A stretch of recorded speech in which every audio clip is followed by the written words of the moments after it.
nga xam te ni peut-être ànduñu ak ñi nga xam te ni ñoo nekk Adji Sarr ak ñi mu àndal dañuy wax ci wàllum manque de crédibilité maanaam bu ñu xoolee Adji Sarr dafa rafle lool ñu nga xam te ne ñoom la àndal te ñi mu àndal sa aussi ñu bëri dañuy jéem a dut baaraam ci ñooñu noonu maanaam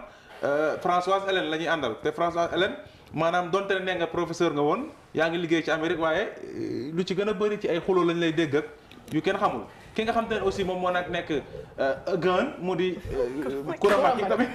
nga baal ma maanaam réputation moom aussi ci ay maanaam yu kenn xamul la Maître El Hadji Diouf tamit li yàlla xam doy na maanaam ñi nga xam te ne ñoom ñoo entouré Adji Sarr yépp daal seen crédibilité souvent sénégalais yi bëri dañ ciy dut baaraam loolu aussi est-ce que du taxut tey jii ngeen wét ci xeex bi. sëñ bi maa ngi lay merci d'avoir apporté cette question là dama la ne yan statistique loolu foo ko gis à part dama la bëgg nga. déjà ci suñu direct bi nii rek par rapport ak commentaire yi exemple quoi ci statistique. non mais écoute c'est le président loolu c'est pas des statistiques parce que on sait très bien que chaque militant de Ousmane Sonko a 20 comptes ils vont commenter pour dire du mal de moi c'est de bonne guerre. Alors si c'est ça pour statistique je suis désolée vous passez à côté maintenant je ne parle que pour moi parce que man sama bopp laay défendre ak Adji Sarr d'accord Gabriel Kane dégguma defe naa ni mën na défendre boppam parce que Kouramaki mën na défendre boppam amul ci ñuy wax ñuy douter de la crédibilité wala de l'honorabilité amul koo xam ne mën na leen génneel un fait boo leen mën a prouver ci ma gën leen fuuf parce que ba jàng jotee damaa képp toog sama pet bu ndey jàng ba am maîtrise pare dem Allemagne jàngi ñëw dellusiwaat servir Sénégal ba gis ni que sur le plan man de mes convictions je ne suis pas à l'aise dans ce dispositif ma génn utiliser wu ma sama état pour me faire de la publicité donc maa gën Ousmane Sonko ku may xasati rek na nga xam ne maa gën Ousmane Sonko xam nga lu tax ma gën ko j'étais dans la même fonction publique que lui j'étais en désaccord avec comment la chose se faisait mais dama retirer ou garder li nga xam ne dama ko signé mooy confidentialité mooy le droit de réserve musuma dem di weer waaye ministre bi musuma sàcc document administratif génnee ko ci biti musuma génnee secret professionnel donc maa ko gën benn deux maa ko dàkk jàng parce que man sama promotion ba may sama maîtrise mention bien laa am professeur d'éducation physique di nga jàng sociologie jàng psychologie jàng statistique jàng psychopéda il faut une certaine ngeen def reportage pour ngeen xam ni que foofu ku borom bopp fay génn major maîtrise j'étais première ma ñëw implanté cours Sainte-Marie de Anne en tant que sénégalaise cours li ñuy wax psychomotricité man li ma sama domaine dama ci nekk kàngam. d'accord mais man maa choisir sama liberté dama ñooñu di wax amul koo xam ne yaa ma ci dàq jàng wala yaa ma ci ëpp mérite mais xam nga Sénégal léegi mérite amatul parce que boo toogee ci réseaux sociaux wax ba ñu miin sa kanam dañuy jàpp ni ci nulaar yi nga bokk da ngay wax parce que amoo loolu kii man j'ai quitté xoolal génnuma Sénégal ñàkk liggéey dama am liggéey bàyyi ko fa xam ni que je mérite mieux parce que je veux ma liberté ba nga xam ni moo tax ma génn Sénégal moom lay xeex dans ces réseaux pour que ma am droit wax ni que du man Ousmane Sonko doyuma d'accord man du ma kuy submit ci Ousmane Sonko du ma kuy nangu que le dictat que ni da ngay ànd ak Ousmane Sonko wala fii dootoo fi dañ lay xoxatal ba nga ñëw tëj sa gémmiñ par force man sama liberté ba may dee damay taxaw ne je suis libre je suis né libre et je mourrai libre amul ku nit mën a indi fay ko muy saaga man dañoo dem ba ne damaa ñàkk jom dañuy saaga 24 heures sur 24 je n'écoute pas les insultes parce qu'elles ne me définissent pas. d'accord li ma définir mooy l'éducation bi nga xam ne sama yaay jox na ma ko sacrifice yi sama yaay def pour que ma am ay diplôme mën a liggéey quel que soit le pays au monde bu ma nekk. d'accord soxlu ma génn sama kër sama bureau laa toog nii sama bureau laa toog créer sama ONG di liggéey créer sama business di liggéey à partir de chez moi mais comme ils sont des abrutis ils pensent que pour que nga liggéey il faut que nga génn 4 heures du matin daw jëli métro yéeg wàcc demaat jëli beneen bus yéeg wàcc dox ci neige bi sonn am nañu yàlla na taw loolu ku nekk sa wërsëg. man sama kër fii ay toog liggéey mon mari il est un PhD il est responsable des programmes académiques dans une grande université ici. docteur waaw te xoolal fii ci këram ci suñu kër fii lay liggéeyee du génn kër gi. pour vous dire qu'ils sont tellement idiots dañ leen ne ban liggéey la am fan ngeen ko gis muy xëy non t'as pas besoin d'aller ailleurs tu peux travailler de chez toi on est à l'ère du virtuel. Tu peux tout faire à partir de chez toi et t'as pas besoin non plus de courir et de montrer au monde que maa ngi nii di xëy damaa jóge liggéey maa ngi nii doog a wàcc non on n'a pas besoin de ça la preuve da ngay xëy liggéey lu ëpp ñoom ñuy xëy fajal yaa leen di ëppale revenu te tu restes chez toi doo sonn mais loolu c'est l'intelligence qui peut le permettre. Et il faut qu'ils arrêtent de vouloir museler tout le monde. À partir de l'opposition. Koo xam ne dañoo contradiction te ñu nekk ci opposition bu ñu ñëwee au pouvoir qu'est-ce qui va se passer yéen ñi vous êtes en train de foog ngeen ni que éventuellement que moom bu ñëwee vous allez être parmi ceux qu'il caresserait parce que vous étiez quelque part pas contre lui mais c'est un dictateur. Nous sommes contre personne. ñamu àndal ba mu commencé ba tey il a utilisé tout le monde man dama xam depuis Sénégal debout ñamu àndaloon Sénégal debout ñama àndaloon mooy ay ñoom Maysa Mbaye c'est pas mes amis ay ñoom Mactar le Kagoulard ay ñoom Cheikh Ahmed Tidiane après xool leen ndax am na kenn ku musa ànd ak Sonko ba bàyyanteeg moom après ñëw di wax lu baax ci Sonko ana ñoom Boubacar Camara dégg ngeen ñuy wax lu baax ci Sonko ana kii Pierre Goudiaby Atepa est-ce que mos ngeen ko dégg muy jeté de fleur noonu na ku xulóog nit kay moom boo ko bàyyee doo ko waxal lu baax mais xuloowuñu ils se sont pas battus ils se sont pas tirés dans les pattes je veux te dire que ils utilisent les gens et ils avancent yéen vous êtes dans un moule actuellement quelque part vous avez peur des insultes. loolu sa xalaat la non loolu moom sa xalaat la. vous avez peur des insultes. loolu moom sa xalaat la journalistes sénégalais yi dañoo ragal les insultes pour l'essentiel mais ces insultes là il faut que ngeen xam ni que ces gens qui les remplacer les insultes avec des kalachnikov des armes la gendarmerie ou la police koo xam ni yowul gànnaay yowul dara dafa sori saaga la lay def humilier la lay def calomnier la lay def bés bu yoree police ak gendarmerie da lay tëj bala mu jël kalachnikov teg la sur la man nee nañ ma dañ may rey. mais nooy jàngatee que kii Françoise instant nooy jàngatee que Mollah Morgun la ñuy gën a déglu ko yow si dossier bi noo koy jàngatee. mais Mollah excusez-moi de devoir même citer ce nom-là excusez-moi parce que man li ma xam ci dossier bi moom xamul genn wàll gi li ma ci mën a wax il n'en connaît pas un centième mais je ne suis pas pour le sensationnel moi je suis pour le Sénégal et que pour que le processus se fasse de manière pacifique et que les femmes les droits des femmes à partir de cette lutte que nous menons soient respectés et que les femmes osent fu ñu leen tooñatee ñu am fitu dem porter plainte moom il est dans une quête la quête qui est la même gis nga actuellement activiste bu nekk bitim réew amoo kayit da ngay ñëw ci côté Ousmane Sonko. non moom am na kayit amul kayit il est sans papier il espère à partir de li muy def nii demander asile bu ko weddee dama porter plainte déjà dama ko soxla. preuve amul kayit. preuve dama ne Mollah Morgun laaj leen mag invité leen Mactar le Kagoulard. yow mii kay di ko wax ne amul. kay jox ñu si ay leeral ne. waaw mais Mactar man dama suivre li mu wax le gars il n'a pas de papier am audio bi yéen da ngeen bëgg ma tegal leen ko. kon yow ci Mactar li mu wax moom nga basé wu ba ne amul këyit. non ñun dañoo nekk bitim réew dañoo xam ne muy demee kër gi mu dëkk bi muy live ba ma ko gisee kaw toiture bi yëpp fëkk noonu ci kaw après il y a des gens qui passent quelqu'un qui a des papiers tu peux pas être dans cet environnement là. non mais fi mu dëkk c'est bien ñun kay gis nañ ko bi muy ndog ak yooyu fi mu dëkk c'est bien c'est décent ah. dama ne nous on est de la diaspora. moom Canada la nekk yow yaa ngi États-Unis. mais dama la ne. on est de la diaspora man dama wër diaspora bi dama ne non bu amee kayit na ko wane moom moo dàq joxe preuve na wane kayitam bu dul kayitu. gis naa ko mu wane kayit keroog gis naa ko mu wane benn kayit. waaye dama la ne même borom sikkim bi nekk fii amul kayit dañ lay jox permis de travail. koy waxal foofu kan mooy borom sikkim bi. borom sikkim boobu nga xam ne dafa ne woon milliardaire la te ba ñu ko jàppee moom moo dafa dañ ko doon ketal pour fayal ko avocat yi borom sikkim bi ne woon ni américain la ba ñu ko jàppee dafa mujjee léegi droit d'asile la am c'est-à-dire que permis de travail lañ ko jox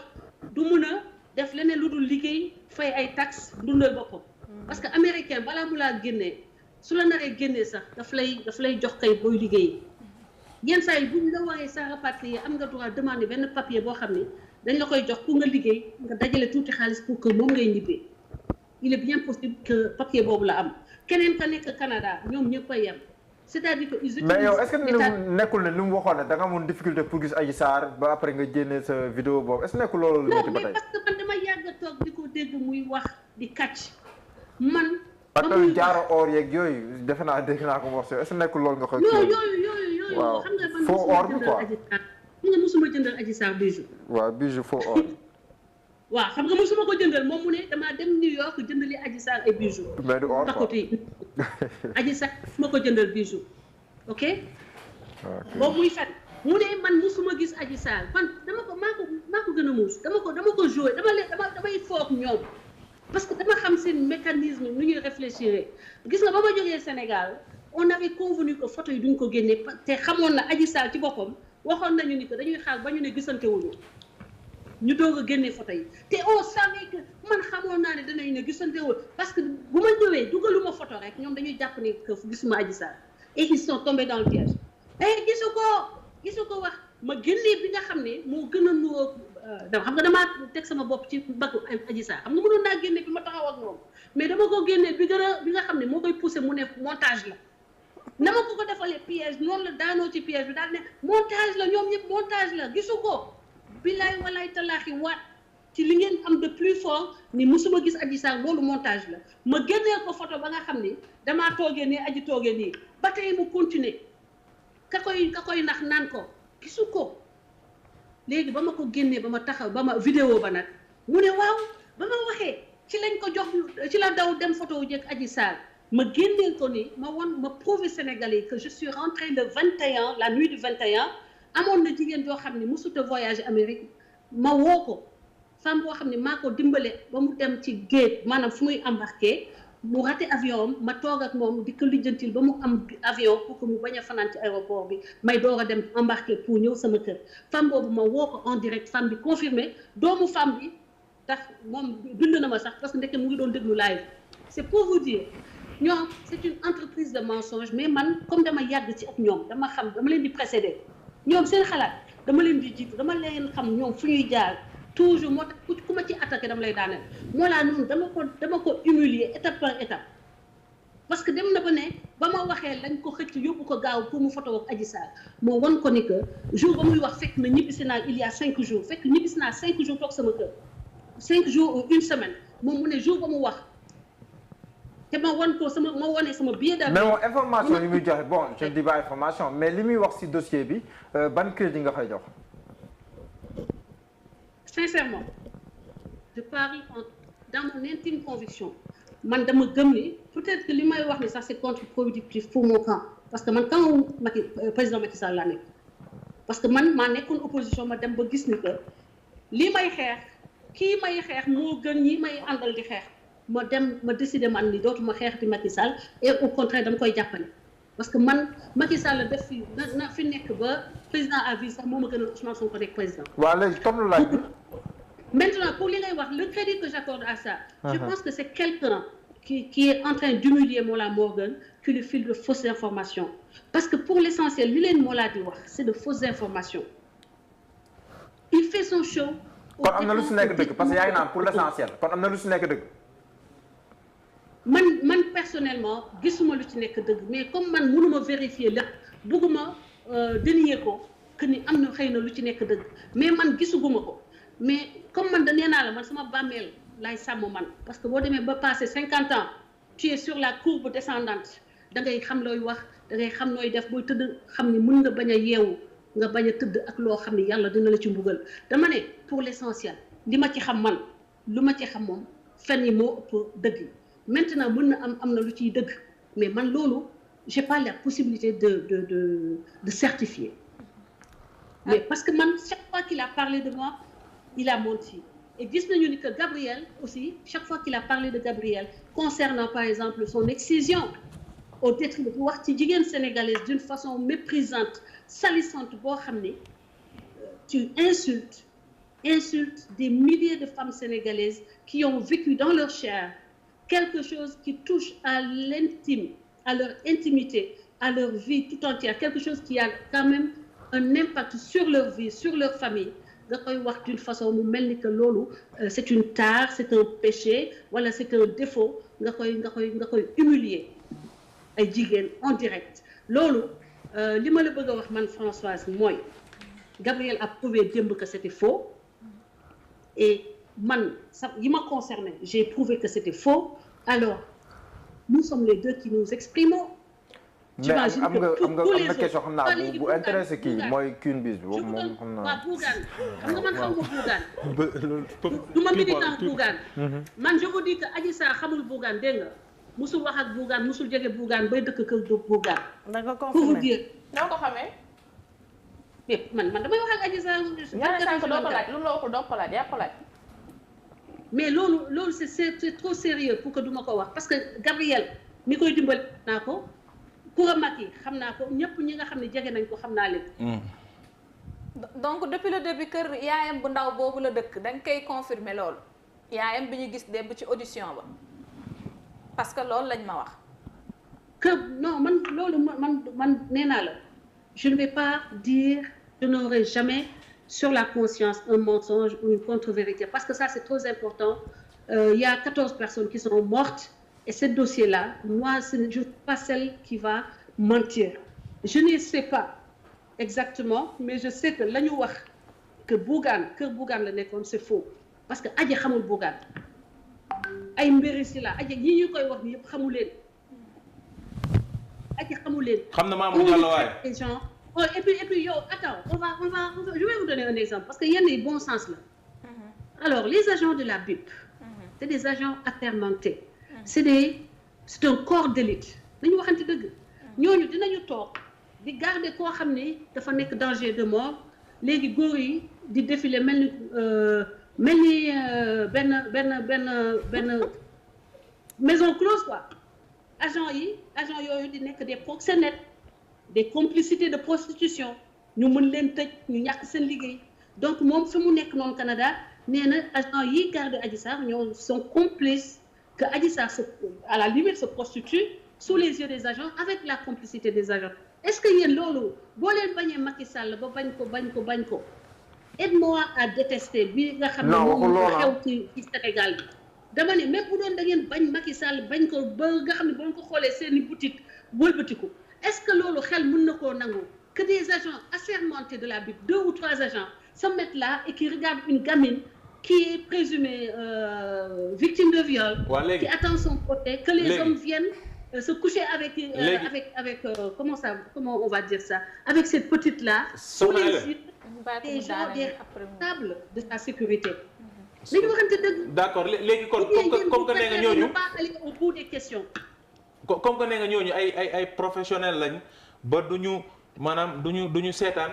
soxna Rabi di recevoir n'importe qui ak heure bu ko neexee ak lim bu bëri ci nit kon nan la def ba ñooñu nan la ñu def ba Adji Sarr daal di rëcc ci kër ga mu nekkoon. tëb balcon. merci beaucoup merci donc xam nga ni que foofu kenn du dugg kenn du génn sans que nga romb leen Adji balcon la tëb dafa tëb donc da nga bëgg ni Bougane dafa doon tëb escalier bi ñoo fekki Adji Sarr. ñoom bu fekkee ay professionnels lañ koy nan la ñuy seetaanee ba Adji di tëb bi balcon di dem war nañu mën a xam ne. Adji bu tëddee néegam ñoom ñu toog ci buntu bi entrée issue yi la ñuy garder. waa Adji lan moo ko war a mën a pousser ba tax muy tëb ay balcon. mais loolu dama la bëgg a wax ni que Adji a été dans une situation de détresse psychologique sociale. dafa bëggoon tëb génn wala bëggoon xaru. Adji je pense que moment boobu dafa bëggoon a génn. elle était comme en prison elle voulait échapper. parce que yéen ñiy wax nii xam nga vous êtes plus âgé que Adji. est-ce que yéen mën ngeen imaginer ngeen toog boo xam ne doo leen génn. 1 an boo xam ne doo génn doo bouger ci benn néeg ngay nekk boo génnee ci néeg bi nga dem ci salon boo génnee ci salon bi dem cuisine. ku ko fa après nga dem tëjoon toilette. ku ko fa mais kaso gën a métti lool am na ñu nekk kaso ku ko fa tëjoon sax.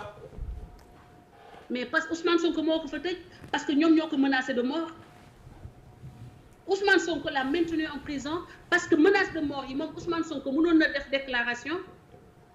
parce que militant bi dañ koy ne Ousmane Sonko mu sellami parce que loolu mooy ni que bu Ousmane Sonko jëloon parole ne lii ngeen di def xale bi nous voulons ça vous fait rire c'est pas grave ku ci nekk degré d'humanisme man je ne ris pas de cette question parce que c'est très important mënoon na dal sama doom te bu daloon sama doom du ma reetaan bu daloon sama sœur du ma reetaan bu daloon sama xarit du ma reetaan parce que c'est une réalité Françoise Ousmane Sonko non defal naa